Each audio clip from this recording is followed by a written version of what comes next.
ناظرین گرامی قدر، وقفے کے بعد آپ تمام کا خیر مقدم ہے پوری دنیا میں، اور آپ سے ہم اس حوالے سے چاہتے ہیں ان سے نمائندے پوچھتے ہیں کہ بانی کیا کرنا چاہیں، پھر بھیڑ کی نہ چاہیں، یہ وہم بھی ہے ہمیں رب اور اللہ کی تو یہ بات بہت زیادہ اس وقت میں سمجھتا ہوں کہ اس کے احساس کی ضرورت ہے کہ ہم جس نازک دور سے گزر رہے ہیں، جس مشکل دور سے گزر رہے ہیں، اور ایک معاشی بحران کا دور ہے، مہنگائی کا دور ہے، اور ہمارا جو وہ طبقہ ہے کہ جو کم آمدنی والا طبقہ ہے، ضرورت مند طبقہ ہے، وہ کہ جن کی تنخواہیں 18 سے 20 ہزار روپے ہیں، 25,000 30,000 35,000 انف، تو پھر یہ طبقہ معاشرے کا سفید پوش طبقہ ہی ہے، کیونکہ اس تنخواہ میں، اس دور میں، اس مہنگائی میں گزارا کرنا ایک عام آدمی کے لیے بہت مشکل ہے۔ میں نہیں کہتا کہ ناممکن ہوگا، لیکن بہت مشکل ہے، اور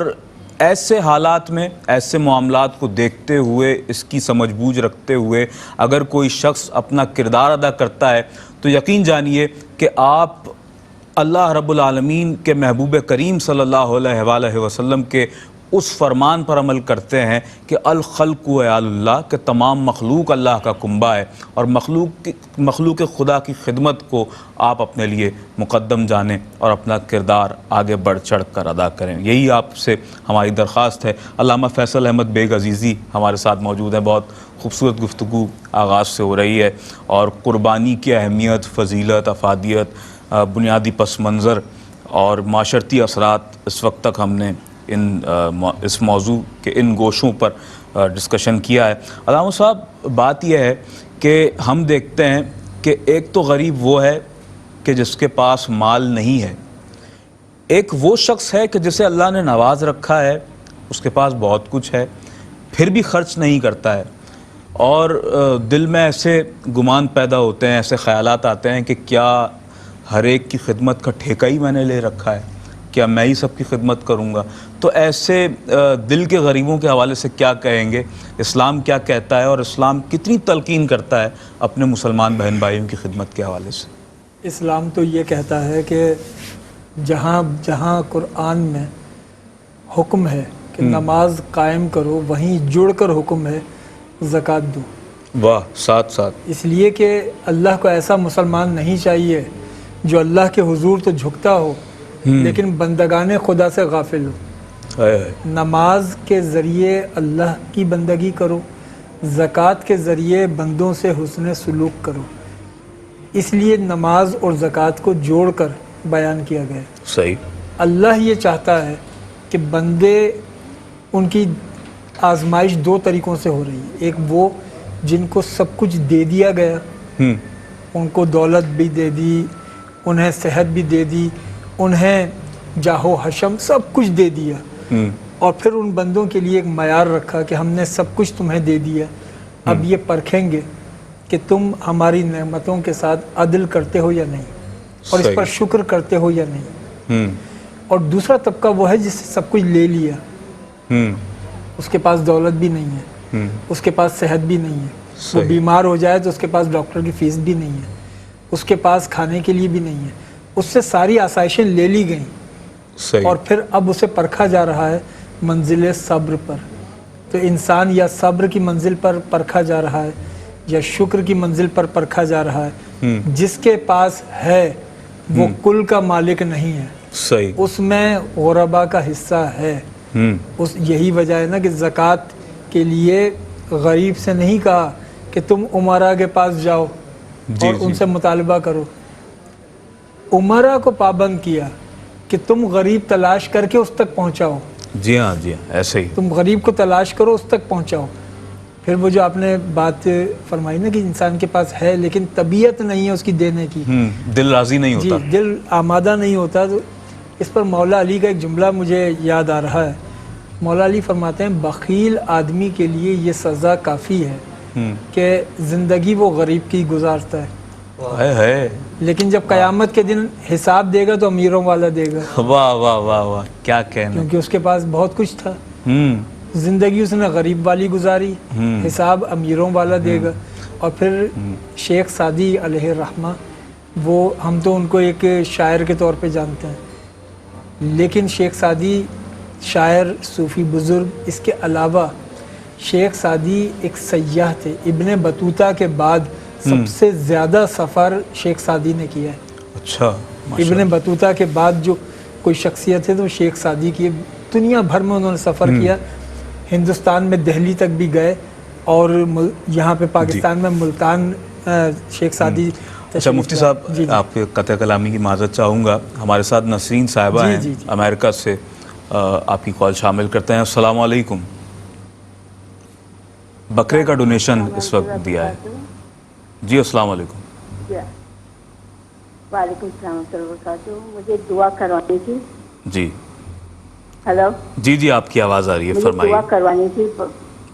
ٹھیک ہے، کس کے لیے دعا کروانا چاہتی ہیں؟ دعا کرانی تھی کہ میرے بیٹے کے لیے دعا کروانا چاہتی تھی. اس کی شادی کی عمر ہو گئی ہے، اللہ اس کو اچھا رشتہ دے. اور آمین.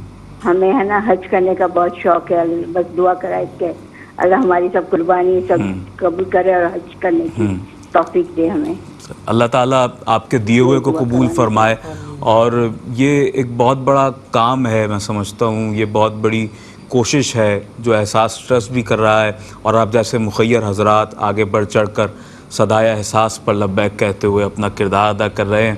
اور مزید آپ کچھ کہنا چاہیں گی احساس سے کردار کے حوالے سے؟ میں ہمیشہ زیادہ تر احساس والے کو ہی دیتی ہوں. بس یہی کہنا چاہتی تھی کہ وہ لوگ یہ کیا کہتے ہیں جو بکلیٹ اور فلائر بہت زیادہ بھیجتے ہیں گھر پہ، مطلب ایک ایک نام پر 2 3 کتابیں آتی ہیں. تو میں سوچ رہی تھی یہ سب پیسے اس میں ہی چلے جاتے کہ ڈونیٹ بھی ہوتے ہیں. یہ تو آپ جانتی ہیں کہ یہ بہت، یہ کہہ لیجئے کہ یہ اہم ضرورت ہے. جب تک ہم اپنے مخیر حضرات کو، ان لوگوں کو کہ جو خود احساس کا بھی سہارا ہیں، انہیں اویئرنیس نہیں دیں گے اپنے کاموں کے حوالے سے، تو یقیناً لوگ بھی کسی شش و پنج کا شکار ہو سکتے ہیں. تو اس حوالے سے ہم آپ کا شکریہ بھی ادا کرتے ہیں، اور آپ کے لیے خصوصی دعا بھی ہم اس جانب بڑھتے ہیں کہ حضرت علامہ فیصل احمد بیگ عزیزی صاحب خصوصی دعا فرمائیں ان کے صاحبزادے کے لیے، ان کے لیے. سید عالم دین ماشاءاللہ سادات کا احترام کرتے ہوئے چلیے علامہ فیصل زیغم علی گردیزی صاحب اللہم صلی صاحبزادے کے علی لیے. محمد وعلی آل سیدنا ومولانا محمد وبارک وسلم. ربنا تقبل منا انک انت السمیع العلیم وتب علینا انک انت التواب الرحیم. یا الہ العالمین یا ارحم الراحمین، ہماری بہن نے جو اپنا حصہ پیش کیا اپنی بارگاہ میں شرف قبولیت عطا فرما. دنیا اور آخرت میں الہ العالمین اس کوشش کو ان کے لیے عزت و افتخار کا باعث بنا. جو بھی ان کی پریشانیاں ہیں بالخصوص ان کے صاحبزادے کے حوالے سے الہ العالمین تمام معاملات میں آسانیاں فرما. الہ العالمین غیب سے ان کے لیے اچھے رشتے مہیا فرما، اسباب پیدا فرما. جو بھی پریشانیاں ہیں الہ العالمین بخیر و عافیت اور ایک عزت کے ساتھ اور دیانتداری کے ساتھ الہ العالمین اس ذمہ داری سے سبکدوش ہونے کی توفیق عطا فرما. باقی جتنے بھی ہمارے سننے دیکھنے والے الہ العالمین اس پلیٹ فارم سے جو بھی میسج دیا جا رہا ہے، اس میسج کے ذریعے الہ العالمین سب کو احساس بیدار کرنے کی توفیق عطا فرما. ہماری تمام دعاؤں کو ہم سب کے حق میں، ہماری بہن کے حق میں اور کل امت مسلمہ کے حق میں شرف قبولیت عطا فرما. صلی اللہ تعالیٰ علی خیر خلقہ سیدنا و مولانا محمد وعلی آلہ واصحابہ اجمعین برحمتک یا ارحم الراحمین. اور ناظرین گرامی قدر، ایسے کالرز، ایسے مخیر حضرات ہی احساس کا دست و بازو ہیں، اور آپ کا ہم شکریہ ادا کرنا چاہیں گے ایک مرتبہ پھر.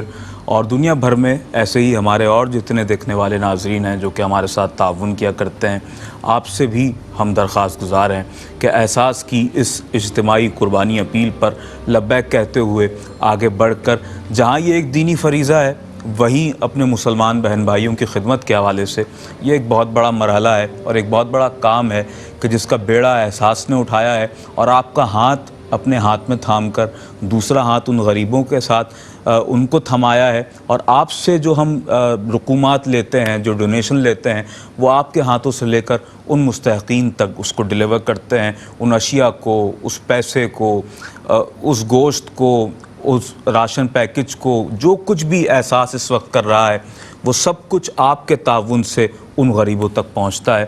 الیاس رحمانی ہمارے ساتھ ہیں، آپ کی آواز میں ایک کلام شامل کریں گے. بسم اللہ.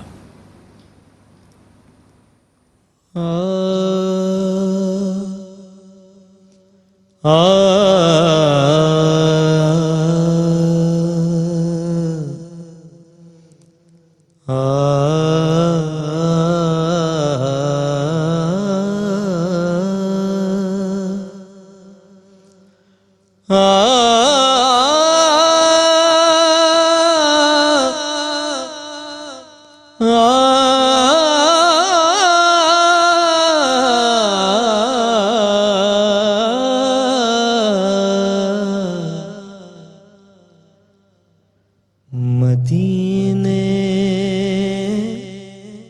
سے بلاوا آ رہا ہے، مدینے سے بلاوا آ رہا ہے، مدینے سے بلاوا آ رہا ہے، میرا دل مجھ سے پہلے جا رہا ہے، میرا دل مجھ سے پہلے جا رہا ہے، وہاں مرضی نہیں چلتی کسی کی،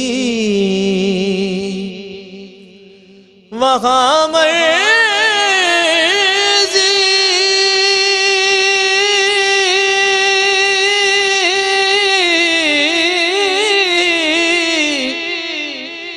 نہیں چلتی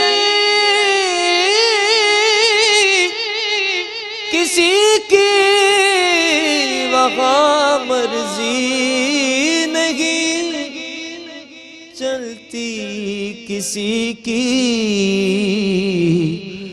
مدینے والا ہی بلوا رہا ہے، مدینے والا ہی بلوا رہا ہے، شب فرقت میں دل گھبرا رہا ہے، شب فرقت میں دل گھبرا رہا ہے، مدینہ آپ کا یاد آ رہا ہے، توئی سلطان عالم یا محمد، توئی سلطان عالم یا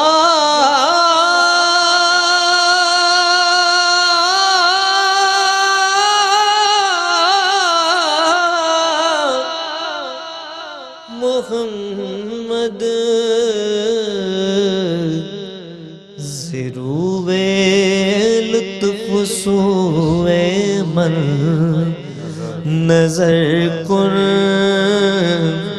زروے لطف سوئے من نظر کن،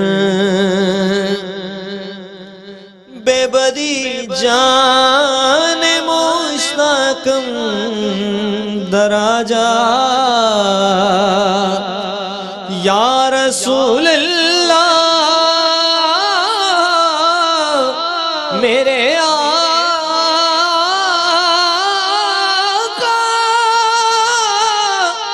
یا رسول اللہ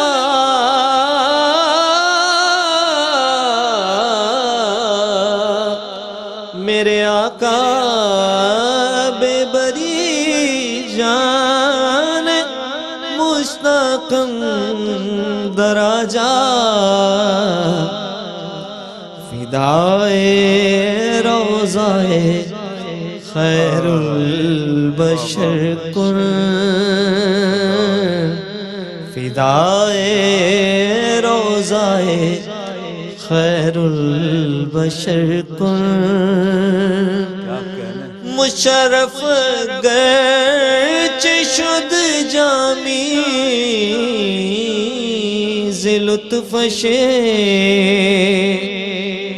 مشرف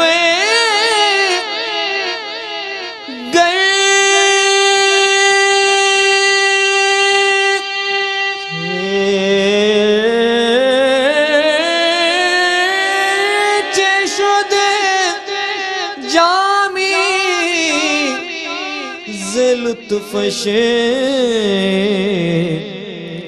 خدایا ای کرم بارے دیگر کن میرا دل بھی تو اپنے ساتھ لے جا میرا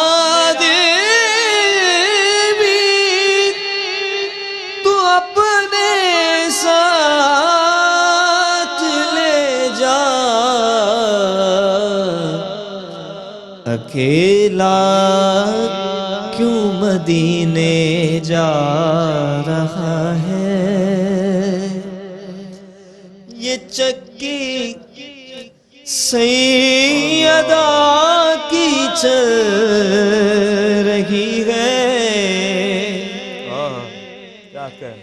یہ چکی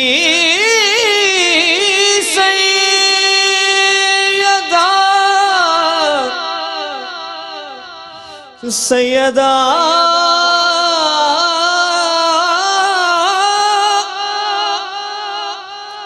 یا سیدہ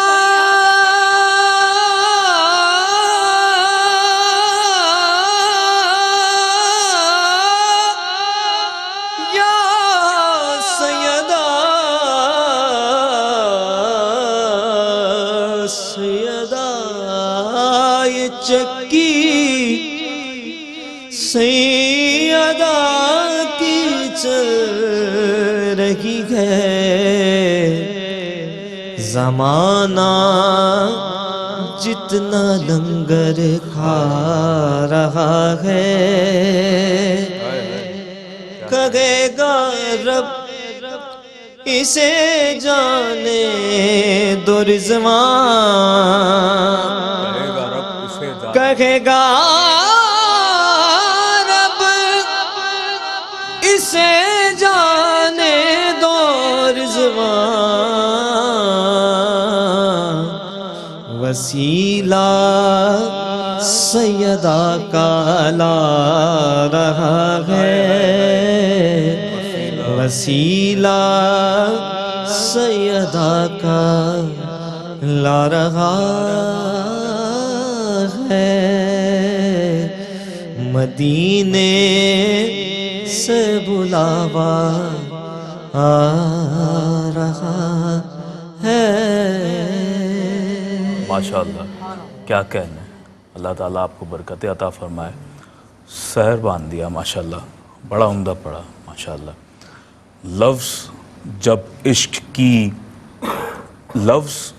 جب عشق کی آتش میں پگھل جاتے ہیں لفظ جب عشق کی آتش میں پگھل جاتے ہیں خود بخود مدحت سرکار میں ڈھل جاتے ہیں خود بخود مدحت سرکار میں ڈھل جاتے ہیں ان کے ہاتھوں سے ملا ہو تو بھلا کیسی کمی ان کے ہاتھوں سے ملا ہو تو بھلا کیسی کمی دو جہاں ایک ہی ٹکڑے پہ بھی پل جاتے ہیں ان کے ہاتھوں سے ملا ہو تو بھلا کیسی کمی دو جہاں ایک ہی ٹکڑے پہ بھی پل جاتے ہیں حال دل کیسا تھا طیبہ میں کوئی کیسے کہے حال دل کیسا تھا طیبہ میں کوئی کیسے کہے دل وہاں جاتے ہی پہلو سے نکل جاتے ہیں حال دل کیسا تھا طیبہ میں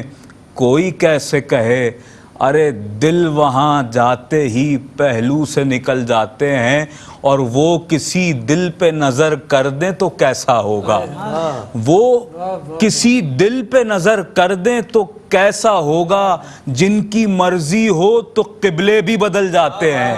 وہ کسی دل پہ نظر کر دیں, وہ کسی دل پہ نظر کر دیں تو کیسا ہوگا. ارے جن کی مرضی ہو تو قبلے بھی بدل جاتے ہیں, جن کی مرضی ہو تو قبلے بھی بدل جاتے ہیں. اور ان کے دربار میں جذبات کو قابو میں رکھو, ان کے دربار میں جذبات کو قابو میں رکھو. ایک لغزش سے وہاں سارے عمل جاتے ہیں, ایک لغزش سے وہاں سارے عمل جاتے ہیں. اور میں تو بے بال پر ہوں, میں تو بے پر ہوں مگر میرے تخیل کے پرند.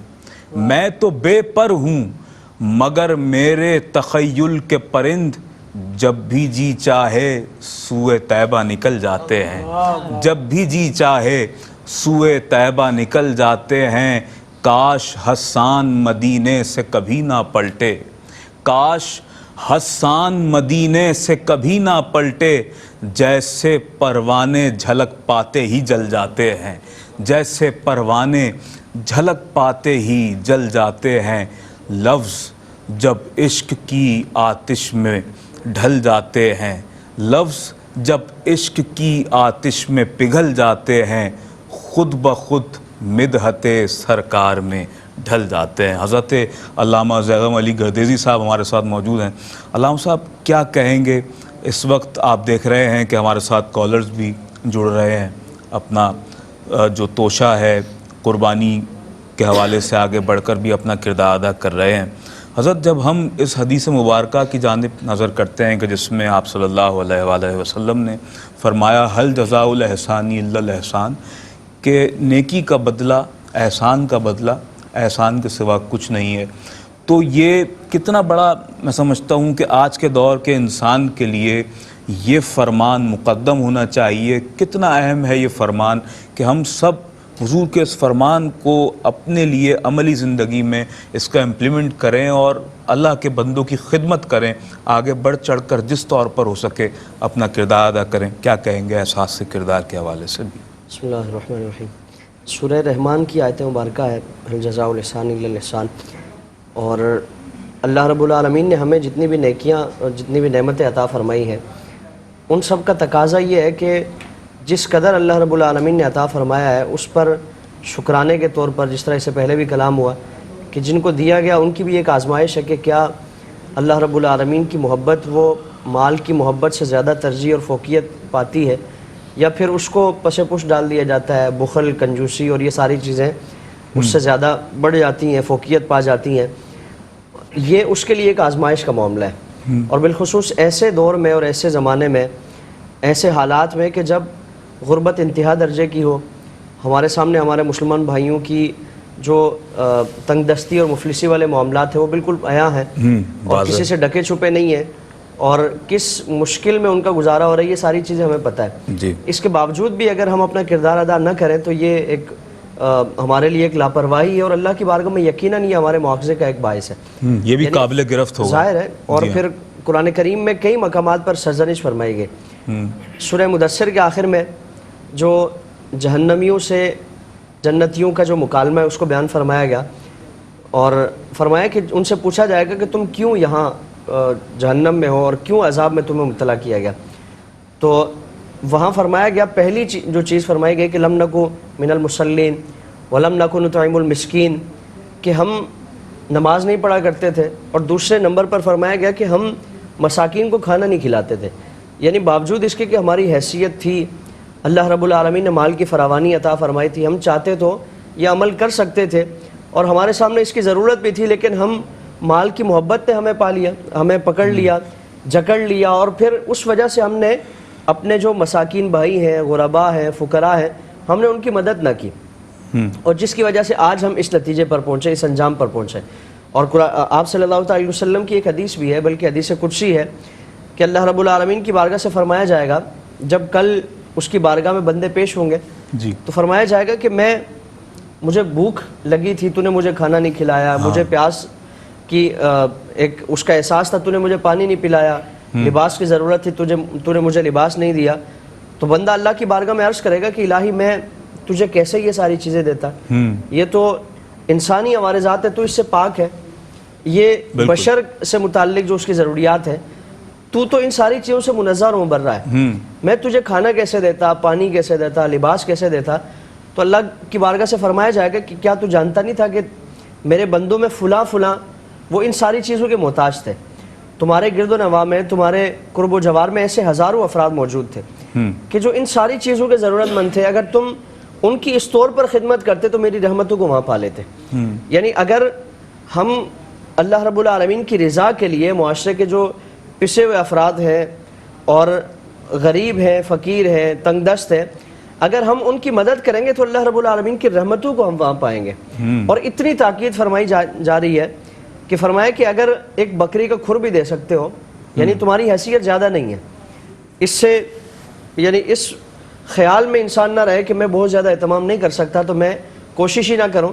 فرمایا کہ جتنی حیثیت ہے تمہاری، یعنی قرآن میں تو مومنین کا، اللہ کے نیک بندوں کا یہ ایک وصف بیان فرمایا گیا کہ وہ ایثار کرتے ہیں، یعنی خود ضرورت بھی ہے تب بھی خرچ کرتے ہیں۔ یہ نہیں کہ مال کی فراوانی ہے تبھی خرچ کرنا ہے، مال بہت زیادہ اپنی ضروریات سے بڑھ کر ہے تبھی خرچ کرنا ہے، وہ ضرورت بھی ہو تب بھی اللہ رب العالمین کی بارگاہ میں اپنی ضروریات کو پس پشت ڈالتے ہوئے دوسرے مسلمانوں کی ضروریات کو فوقیت دیتے ہیں، ترجیح دیتے ہیں۔ وَيُؤْثِرُونَ عَلَىٰ أَنفُسِهِمْ وَلَوْ كَانَ بِهِمْ خَصَاصَةٌ کہ وہ اپنے نفس پر دوسروں کو ایثار کرنے والے، مومنین کی ترجیح صفات کرنے والے، بیان فرمائی اگرچہ وہ خود ضرورت مند ہوں۔ یعنی یہی دین کا تقاضا ہے، یہی تعلیمات ہیں، یہی ہمارے اسلاف کا طریقہ کار رہا ہے۔ حضور کے زمانے میں دیکھیں ہمیں یہی چیز نظر آتی ہے کہ ایک صحابی رسول کے گھر میں بکری کی سری آتی ہے اور وہ اس خیال کے ساتھ اپنے پڑوسی کے گھر میں بھیج دیتے ہیں کہ میرے گھر میں آج کچھ نہ کچھ موجود ہے، شاید فلاں پڑوسی کے گھر میں کچھ بھی نہ ہو۔ اب وہ دوسرے پڑوسی کے گھر میں جاتی ہے، وہاں سے تیسرا، چوتھا، پانچواں، ساتویں، آٹھویں نمبر پر پھر اسی گھر میں واپس آ جاتی ہے۔ ہر ایک اس خیال کے ساتھ دوسرے گھر میں بھیج دیتا ہے کہ شاید مجھ سے زیادہ میرا فلاں جو پڑوسی بھائی ہے وہ زیادہ اس کا ضرورت مند ہو۔ تو یہ اہل ایمان کا، ہمارے اسلاف کا، ہمارے بزرگوں کا طریقہ کار یہ رہا ہے۔ تو آج ہم اپنے آپ پر غور کریں، اپنا محاسبہ کریں کہ ہم اس قدر ایثار کر رہے ہیں اگر، تو پھر اللہ رب العالمین کا ایک بڑا فضل ہے۔ لیکن بالکل ہم اپنے مسلمان بھائیوں کی ضروریات سے بالکل آنکھیں بند کیے بیٹھے ہیں اور بالکل ان سے غافل، لاپرواہ بیٹھے ہوئے ہیں، تو اللہ کی بارگاہ میں مواخذہ اس کا بڑا ہے۔ چاہے جتنی عبادات کر لیں، یعنی نمازیں ہماری جتنی ہوں، ہمارے فرائض و واجبات، اور ہر سال کا بھی حج لگا ہو، لیکن پڑوس میں اگر کوئی مسلمان اس کیفیت میں اگر اپنی زندگی بسر کر رہا ہے، کل اللہ کی بارگاہ میں اس کا مواخذہ کیا جائے گا۔ جی ماشاءاللہ، بہت خوبصورت انداز سے علامہ زیغم علی گردیزی صاحب اپنی گفتگو کے ذریعے پوری دنیا میں دیکھنے والے ہمارے ناظرین کو خدمت خلق کی اہمیت، اور پھر ہر شخص اپنا اپنا کردار ادا کرے، ہر شخص اس بات کو سمجھے، اس ضرورت کو سمجھے، اس ضرورت کو جانے کہ اس کا کردار کتنا اہم ہے، اور احساس ٹرسٹ بھی اپنی اس کیمپین کے ذریعے، اس پلیٹ فارم کے ذریعے اپنی موجودگی کا اظہار کرواتے ہوئے پوری دنیا میں سب کو اپنے ساتھ مل جانے کا پیغام دے رہا ہے کہ آئیے احساس کا ساتھ دیجئے، احساس ٹرسٹ کے ساتھ مل کر ان لوگوں کی مدد کیجئے کہ جو اللہ تعالیٰ کی بہت سی ایسی نعمتوں سے فیضیاب نہیں ہو پاتے، اس سے محروم رہ جاتے ہیں کہ جس کے درمیان ان کی غربت آ جاتی ہے۔ اور ناظرین گرامی قدر، احساس ٹرسٹ اجتماعی قربانی کے حوالے سے بھی اہتمام کرتا ہے۔ پھر اس کے علاوہ اس وقت ہم بالخصوص جو آپ سے درخواست کر رہے ہیں وہ راشن پیکیجز کی تقسیم کے حوالے سے ہے۔ اشیاء خور و نوش کی جو قیمتیں ہیں اس وقت، اس حوالے سے یقیناً ہر شخص جانتا ہے کہ گوشت ہو یا پھر وہ چیزیں ہوں، وہ سامان ہوں، وہ اشیاء ہوں کہ جو ضروریات زندگی کے لیے بہت ہی بیسک سمجھی جاتی ہیں، آٹا ہے، دالیں ہیں، چاول ہے، چینی ہے، پتی ہے، خشک دودھ ہے، اور ضروریات کی جتنی چیزیں ہیں، اگر انسان کو وہ میسر نہ آ سکیں تو پھر انسان کی جو بیسک نیڈ ہے وہ پوری نہیں ہوتی ہے۔ تو احساس ٹرسٹ ہر اس معاملے میں اس نہج پر جا کر کہ جہاں جہاں جو بیسک نیڈ ہے انسان کی، اسے پورا کرنے کی کوشش کرتا ہے۔ اور آپ دیکھ رہے ہیں اپنی ٹیلی ویژن اسکرین پر کہ احساس کے راشن پیکیجز ان مستحقین میں باوقار انداز کے ساتھ، عزت و احترام کے ساتھ، اور ان کی عزت نفس کو مجروح کیے بغیر انہیں ڈیلیور کیا جاتا ہے، انہیں سرو کیا جاتا ہے، ان کے ہاتھوں میں اس تحفے کو پیش کیا جاتا ہے. اور یقین جانیے احساس ٹرسٹ جو کچھ کر رہا ہے اس کا بدل اسے کسی شخص سے نہیں چاہیے, کسی آدمی سے نہیں چاہیے, کسی مخیر شخص سے نہیں چاہیے. اس کا بدل عطا فرمانے والی ذات اللہ رب العالمین کی ہے کہ جو فرماتا ہے کہ جو میری راہ میں ایک دیتا ہے میں اسے 10 عطا فرماتا ہوں. اللہ کے رسول صلی اللہ علیہ وآلہ وسلم نے ارشاد فرمایا کہ جو شخص اپنے مسلمان بھائی کی بہن کی ضرورت کو پورا کرنے میں لگ جاتا ہے تو اللہ رب العالمین غیب سے اس کی تمام ضرورتوں کو پورا کرتا ہے کہ جو اپنے مسلمان بہن بھائیوں کی ضرورت کو پورا کرتا ہے. اور ایک اور حدیث ہے آپ صلی اللہ علیہ وآلہ وسلم کی, ترمذی شریف کی یہ روایت ہے کہ حضور نبی اکرم صلی اللہ علیہ وآلہ وسلم نے فرمایا کہ جب تک دسترخوان سجا رہتا ہے اور اس پر مستحقین بیٹھ کر کھانا کھاتے رہتے ہیں اور اس کا سبب اس کی وجہ اللہ کا کوئی نیک بندہ بن جاتا ہے تو پھر اللہ رب العالمین اپنے فرشتوں کو ندا کرتا ہے اور یہ صدا دے کر کہتا ہے کہ گواہ ہو جاؤ میں نے اپنے اس بندے کی بخشش کر دی ہے. تو ناظرین گرامی ایک قدر خدمت خلق کی بڑی اہمیت ہے. اور ایک اور روایت اس وقت میرے ذہن میں آئی کہ آپ صلی اللہ علیہ وآلہ وسلم نے فرمایا کہ بہترین صدقہ یہ ہے کہ لوگوں کو کھانا کھلایا جائے. اب کھانا کھلانے کی کئی قسمیں ہو سکتی ہیں. آپ کسی کو خشک راشن پرووائڈ کر دیجئے, آپ احساس کی اجتماعی قربانی اپیل میں شامل ہو کر اس پلیٹ فارم کے ذریعے سے لوگوں کو اچھا گوشت مہیا کرنے کا سبب بن جائیں. اور وہ لوگ بالخصوص کہ جو سارا سال گوشت نہیں کھا پاتے ہیں اپنی کم آمدنی کے سبب, اپنی تنگدستی کے سبب اور اپنی پریشانیوں کے سبب کہ جو انہیں سارا سال گھیرے رکھتی ہیں.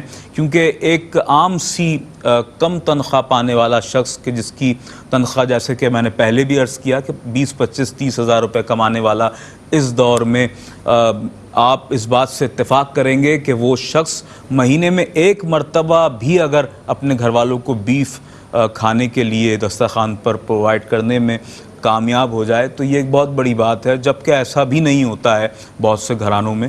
تو ناظرین گرامی آپ کسی کے چہرے پر مسکراہٹ آنے کا سبب بن جائیں, آپ کسی کے پیٹ میں لقمہ تر پہنچنے کا سبب بن جائیں تو یہ آپ کی خوش نصیبی ہے. اور یقین جانیے کہ جو لوگ بھی خدمت خلق کے کاموں میں بڑھ چڑھ کر حصہ لیتے ہیں اللہ رب العالمین غیب سے ان کی ضروریات کو پورا کرتا ہے. آپ دیکھ رہے ہیں ایک طویل قطار ہے لوگوں کی کہ جو اس وقت آپ دیکھ رہے ہیں کہ احساس کے کیمپ کے باہر موجود ہیں اور گوشت کی ترسیل, گوشت ان لوگوں کو دیا جاتا ہے باقاعدہ احساس کی پیکنگز کے اندر اور باعزت طریقے کے ساتھ کسی کی عزت نفس کو مجروح کیے بغیر.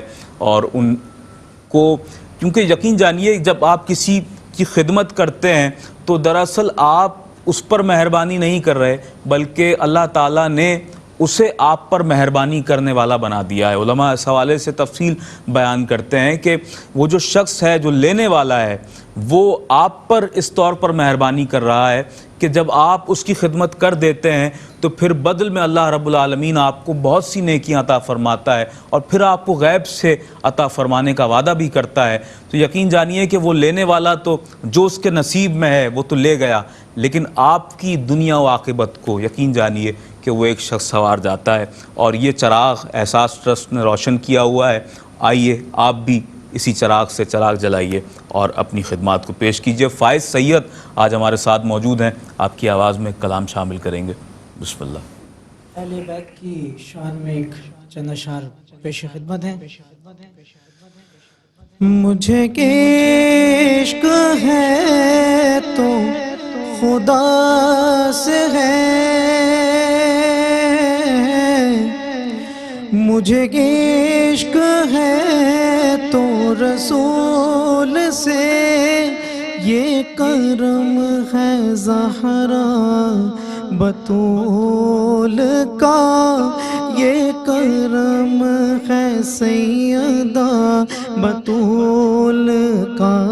میرے منہ سے آئے مہک صدا جو میں نام لوں تیرا جھوم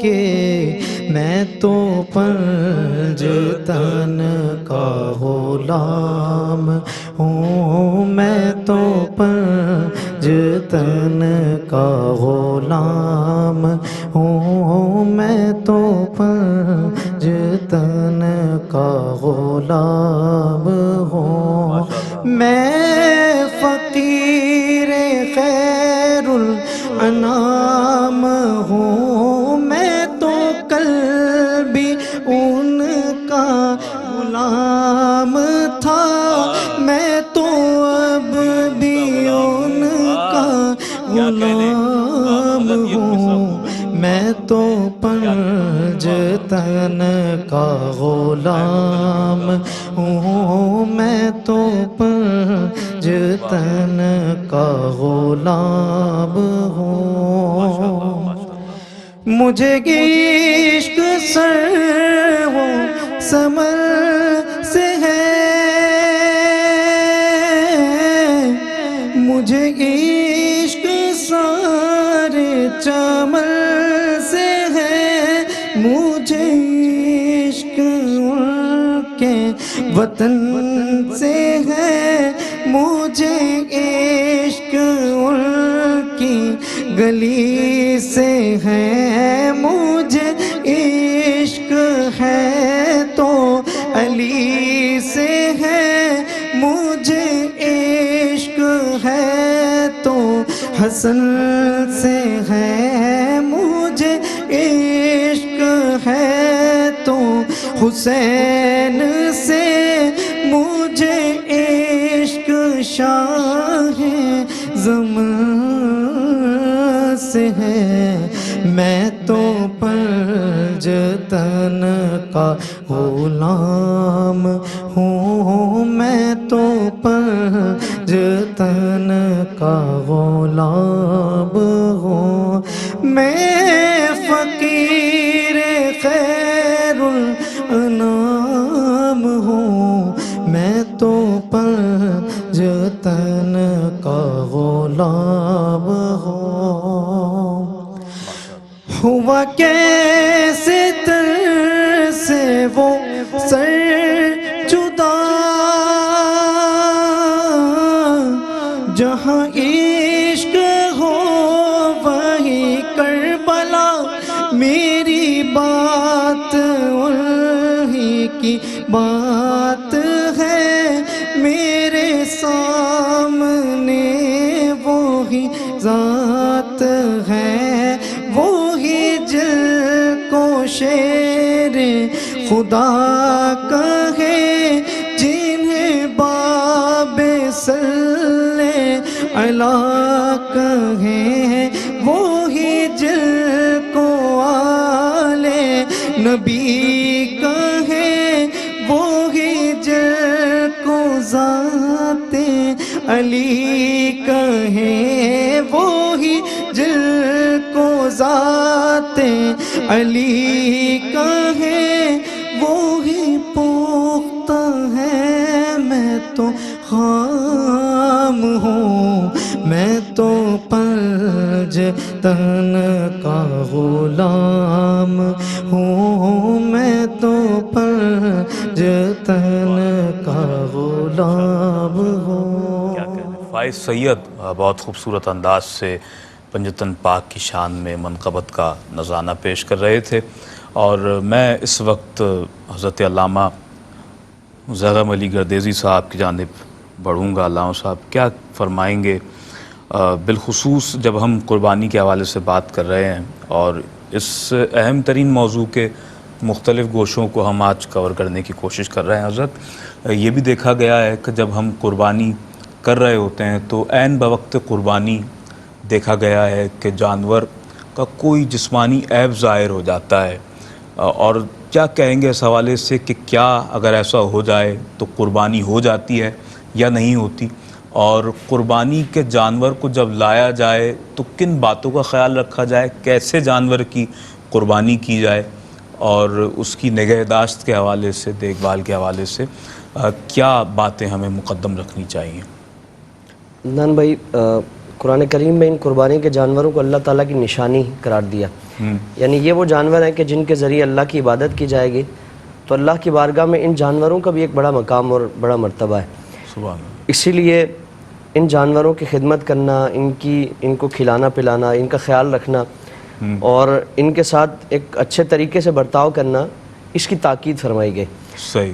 اور اسی لیے ہمیں یہ لازمی اس چیز کا خیال رکھنا چاہیے کہ جہاں ہم قربانی کرنے جا رہے ہیں اپنا جانور، ہم نے جو اتنا اچھا خوبصورت لیا ہے، تو اس کا اس طور پہ بھی اہتمام کریں کہ معاشرے میں، علاقے محلے میں اس کو ایک نمود و نمائش کا ذریعہ اور کھیل تماشے کا ذریعہ نہ بنے. ہمارے دوڑائیں نہیں اسے. ہاں، کھیل وہ محلے میں اس کی انٹری ہونے سے لے کے ذبح ہونے تک، یعنی وہ عجیب سی ایک ایسی کیفیت ہوتی ہے کہ ایک تماشا لگا ہوا ہے. تماشے کا ذریعہ دکھائیں گے نہیں تو یوں محسوس ہوتا ہے کہ شاید، اور جتنا مہنگا لیا ہے اتنا ہی زیادہ اس کی پبلسٹی ہوتی ہے، اتنا ہی زیادہ وہ اور باقاعدہ لوگوں کے لیے بیٹھنے کی جگہ بنائی جاتی ہے کہ آپ آئیں اور اس چیز کا نظارہ کریں. فلاں صاحب کے ہاں جانور آتا ہے، وہ فلاں جگہ باندھتے ہیں. ہوتی ہے. جی جی جی. تو اس لیے یہ تماشے کا ذریعہ نہیں ہے اور کھیل کود کا ذریعہ نہیں ہے. اپنے بچوں کو بھی اس چیز کی تاکید کریں اور یہ تعلیم دیں، تربیت کریں کہ یہ جو جانور ہے یہ شاعر اللہ ہے، اللہ کی نشانیوں میں سے ہے. اور یہ ایسا جانور ہے کہ ہم جتنا اہتمام کے ساتھ، خلوص کے ساتھ، صدق کے دل کے ساتھ اگر اس کی قربانی کریں گے، اس کی خدمت کر کے قربانی کے دن اس کی قربانی کریں گے، تو اللہ رب العالمین اسی کے مطابق ہمارے ساتھ معاملہ فرمائے گا. تو اس لیے پیش نظر یہی ہونی چاہیے کہ ایک تو قربانی کا جانور لیتے ہوئے ان چیزوں کا خیال رکھا جائے کہ جس طرح آپ صلی اللہ علیہ وسلم نے فرمایا کہ بہتر یہ ہے کہ خوب موٹا تازہ ہو، فربا جانور ہو. اور حضور نے اس کی خصوصیات بیان فرمائی کہ جو دیکھنے میں سیاہی والا ہو، چلنے میں سیاہی والا ہو، بیٹھنے میں سیاہی والا ہو، یعنی اندھیرے میں دیکھتا ہو. اچھا. اندھیرے میں یعنی اس سے مراد کیا ہے کہ وہ یعنی چت کبرا ہو. یہ کیونکہ دیکھنے میں وہ ایک خوبصورتی آ جاتی ہے اس میں. تو آپ صلی اللہ علیہ وسلم نے جو اپنے لیے جانور منگوایا ذبح کرنے کے لیے، تو ان خصوصیات کا فرمایا کہ کوشش کرو کہ ان خصوصیات والا. یعنی مراد اس سے یہ ہے کہ ہر خوبصورتی اگر اس میں پائی جاتی ہے، چاہے وہ جسمانی ساخت کے لحاظ سے ہو، شکل و صورت کے لحاظ سے ہو، تو جتنا خوبصورت جانور اللہ کی بارگاہ میں قربان کریں گے اللہ رب العالمین اتنا ہی زیادہ ثواب عطا فرمائے گا. اگر کسی کی حیثیت موٹا تازہ فربا جانور لینے کی نہیں ہے، اگر وہ حصہ بھی شامل کر لیتا ہے لیکن خلوص ہے، ایک طرف وہ ہے جو صحیح موٹا تازہ جانور لایا ہے لیکن وہاں نمود و نمائش اور ریاکاری مقصود ہے، تصنع اور بناوٹ مقصود ہے، اور دوسری طرف وہ جو 10,000 کے حصے میں خلوص کے ساتھ وہ حصہ پیش کر رہا ہے. تو اللہ کی بارگاہ میں یہ جو معمولی حصہ ہے دنیاوی طور پر، ظاہری طور پہ ہم دیکھیں تو اللہ کی بارگاہ میں یہ زیادہ قرب والا ہے. یہ زیادہ اللہ رب العالمین کی مذاق اڑا دیا جاتا ہے ہمارے یہاں، تو لوگوں کی تحقیر کر دی جاتی ہے، لوگوں کو یہ احساس دلا دیا جاتا ہے کہ تم نے کم کیا، ہم نے زیادہ کیا. تو یہ جذبہ کہاں لے جا رہا ہے؟ اگر عبادت معاشرے میں اپنا نام رکھنے کے لیے کی جا رہی ہے، ایک ناک اونچی رکھنے کے لیے کی جا رہی ہے کہ بھائی میری جو حیثیت ہے اور میرا جو اسٹیٹس ہے وہ بحال رہے، تو پھر یہ تو دنیاوی طور پہ وہ چیز آپ کے لیے حاصل ہو جائے گی. جس طرح حضور نے فرمایا نا کہ کل قیامت میں چند افراد کو حضور نے فرمایا کہ اللہ کی بارگاہ میں پیش کیا جائے گا. ان میں سے ایک فرمایا کہ وہ سخی ہے. جب اللہ کی بارگاہ میں حاضر ہوگا تو پوچھا جائے گا کہ تو نے کیا کیا؟ تو عرض کرے گا کہ الہی میں نے تیرے لیے صدقات و خیرات کیے، غریبوں کی مدد کی، معاشرے میں جس غریب کو دیکھتا تھا اس کی مدد کرتا تھا، بھوکوں کو کھانا کھلایا، اور صحیح میں نے یعنی اپنے مال کا صحیح استعمال کیا. تو اللہ کی بارگاہ سے فرمایا جائے گا کہ تو جھوٹ بولتا ہے، تو نے یہ کام اس لیے تو نہیں کیے کہ میری رضا حاصل ہو، تیرا مقصود اور مطلوب یہ تھا کہ معاشرے میں تیری شہرت ہو، داد و تحسین ہو، چرچا ہو، اور تو نے دنیا میں جو چاہا ہم نے دنیا میں تجھے دے دیا. یعنی تو یہ چاہتا تھا نا کہ تیرا چرچا ہو، وہ دنیا میں ہو گیا، نمود و نمائش ہو، شہرت ہو، لوگ تیری عزت کریں، لوگوں کے دلوں میں تیری عزتیں بھی پیدا کر دی، لوگوں کی زبانوں پہ تیرا چرچا بھی پیدا کر دیا. دنیا میں تو نے جو چاہا ہم نے تجھے دے دیا، اب یہاں کیا لینے آئے؟ تو فرمایا کہ اللہ کی بارگاہ اس کو ذلیل و رسوا کر کے نکال دیا جائے گا اور اس کو داخل جہنم فرمایا جائے گا. اور اسی کو شرک اصغر قرار دیا. حضور نے فرمایا کہ عمل وہ خالصتاً اللہ کے لیے، یعنی کوئی بھی چھوٹے سے چھوٹا عمل یا بڑے سے بڑا عمل، بڑی سے بڑی نیکی، وہ خالصتاً اللہ کے لیے. ہم قربانی کرتے ہیں نا تو اس میں دعا پڑھی جاتی ہے کہ ان صلاتی و نسکی و محیای و مماتی للہ رب العالمین، کہ بے شک میری نماز، میرا روزہ، میری زندگی، میری موت، وہ ساری اللہ کے لیے. یعنی ایک ایک عمل وہ اللہ رب العالمین کی رضا کے لیے. تو عمل چاہے وہ چھوٹی سے چھوٹی نیکی ہے، 1 روپیہ بھی خرچ کر رہے ہیں ہم، خالصتاً اللہ کے لیے. اگر اس میں کسی اور کو شامل کر لیا تو یہ اللہ کے ساتھ ایک شرک ہو گیا. شرک اصغر اس کو حضور نے قرار دیا کہ عمل کا جو ثواب اور عمل کی جزا کا جو معاملہ ہے وہ خالصتاً اللہ کے لیے ہونا چاہیے. یہاں شامل کر لیا, یہاں معاشرے کو شامل کر لیا, یہاں معاشرے کو شامل کر لیا, یہاں عوام کی طرف سے پذیرائی کو شامل کر لیا, یہاں داد و تحسین کو, شہرت کو, نمود و نمائش کو, لوگوں کی طرف سے ایک عزت افزائی کا جو معاملہ اس کو ہم نے شامل کر لیا. تو فرمایا کہ یہ شرک اصغر ہے. تو اگر ہمارے عمل میں کوئی بھی ایسی خامی پائی جاتی ہے, کوتاہی پائی جاتی ہے, تو قربانی سے پہلے ہم اپنا محاسبہ کریں. جانور لاتے ہوئے بھی اس چیز کا خیال رکھیں, اپنے بچوں کو بھی تعلیم و تربیت دیں کہ یہ اس کو کھیل تماشے کا ذریعہ نہ بنائیں, بلکہ اس کی خدمت بھی کریں تو ایک نیکی کے جذبے کے ساتھ کہ جتنی خدمت کریں گے, اس کا کچرا بھی صاف کریں گے اور اس کی جو بھی ضروریات ہے اس کو پورا کریں گے, تو اللہ رب العالمین جتنی اس کی خدمت کریں گے اتنا زیادہ ثواب عطا فرمائے گا. نمود و نمائش اور یہ ساری چیزیں, ان چیزوں سے بچتے ہوئے اگر عبادت کریں گے تو اللہ تعالیٰ اس کی تاثیر بھی عطا فرمائے گا. آپ صلی اللہ تعالی وسلم نے, یہ تو جانور کی قربانی ہے نا, حضور نے ایک غزوے میں جب صحابہ اکرام حضور کے سامنے اپنی جانوں کے نذرانے پیش کر رہے ہیں, جان ہتھیلی پر رکھ کر دین اسلام کی سربلندی اور بقا کے لیے لڑ رہے ہیں, تو ایک شخص کو دیکھا گیا کہ وہ مسلمانوں کے لشکر سے نکلا اور انتہائی جواں مردی کے ساتھ, بہادری کے ساتھ اور شجاعت کے ساتھ وہ لڑ رہا تھا. اب صحابہ اکرام حضور کی بارگاہ میں حاضر ہو کر اس کی اس کیفیت پر داد و تحسین دینے لگے کہ رسول اللہ کتنا بہادر ہے اور کتنا شجاعت کے ساتھ, دلیری کے ساتھ یہ لڑ رہا ہے. تو حضور نے فرمایا کہ یہ جہنمی ہے. صحابہ اکرام کے رونگٹے کھڑے ہو جاتے ہیں کہ رسول اللہ یہ کیسے ہو سکتا ہے کہ یہ اتنا اپنی جان ہتھیلی پر رکھ کر, یعنی میدان جنگ میں حاضر ہونے والا ظاہر ہے وہ تو ایک رسک لے کے جاتا ہے نا کہ واپسی شاید نہ ہو. تو ایسے موقع پر, ایسی کیفیت میں کون ہے جو مطلب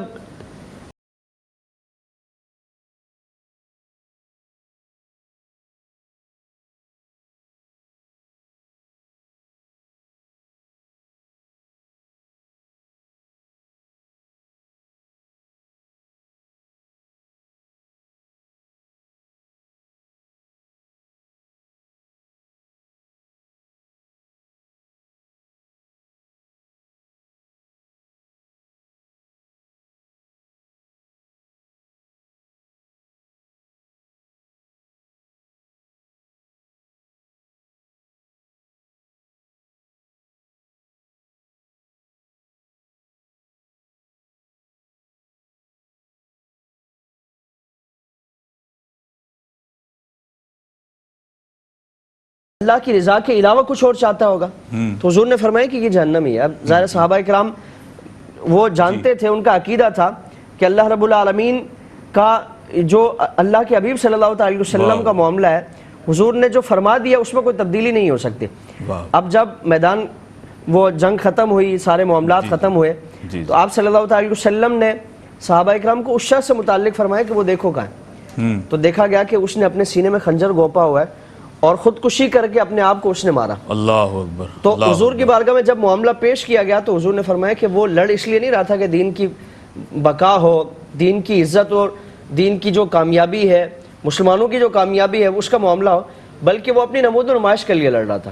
حضرت وہ بہت شہرت اور داد و تحسین کے لیے خوبصورت گفتگو فرمائی, اور یہی بات ہے جس طرح حضرت والا نے فرمایا کہ ہم دانستہ یا غیر دانستہ طور پر شرک اصغر کی جانب چلے جاتے ہیں جس کا ہمیں احساس تک نہیں ہوتا ہے, اور نمود و نمائش سے بچنے کی بہت زیادہ ضرورت ہے. ہم اس اہم موضوع پر سلسلہ کلام کو مزید آگے بڑھائیں گے. ایک مختصر سا وقفہ لے رہے ہیں, احساس کا ساتھ دیجئے, احساس کرتے رہیے.